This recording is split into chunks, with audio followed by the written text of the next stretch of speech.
नमस्कार। भारत और मंगोलिया की सेनाओं के बीच वार्षिक संयुक्त सैन्य अभ्यास नोमैडिक एलिफेंट 2025 का शुभारंभ 31 मई को मंगोलिया की राजधानी उलान बटार में हुआ। यह सैन्य अभ्यास खास तौर पर इसलिए भी चर्चा में है क्योंकि हाल ही में पाकिस्तान के खिलाफ भारतीय सेना द्वारा किए गए ऑपरेशन सिंदूर के बाद यह पहला अंतर्राष्ट्रीय सैन्य अभ्यास है। इसकी रणनीतिक अहमियत और बढ़ जाती है जब देखा जाए कि मंगोलिया चीन से मैत्रीपूर्ण संबंध रखने के बावजूद भारत के साथ अपने सहयोग को प्राथमिकता देता है।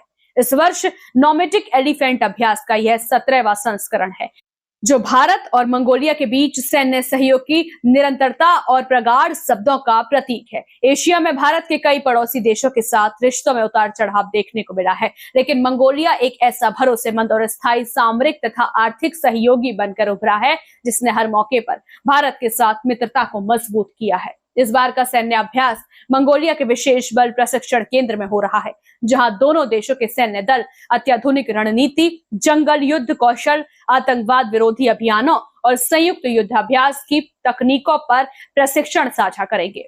उद्घाटन समारोह में भारत के राजदूत अतुल मल्हारी गोत्सुर्वे और मंगोलियाई सेना की ओर से मेजर जनरल रखग बासुरेन गनसेडम ने भाग लेने वाले सैनिकों को शुभकामनाएं दी। उन्होंने इस अवसर पर कहा कि यह अभ्यास न केवल सैन्य क्षमताओं का आदान प्रदान है, बल्कि दोनों देशों के सशस्त्र बलों के बीच आपसी विश्वास, समझ और सहयोग को भी नई ऊंचाइयों तक पहुंचाएगा। यह संयुक्त अभ्यास भारत की एक्ट ईस्ट पॉलिसी और रक्षा कूटनीति के तहत क्षेत्रीय साझेदारों के साथ सामरिक संबंधों को सुदृढ़ करने की दिशा में एक अहम कदम है। इससे दोनों सेनाओं की इंटरऑपरेबिलिटी भी बढ़ेगी, जो भविष्य में बहुराष्ट्रीय अभियानों में उपयोगी साबित हो सकती है।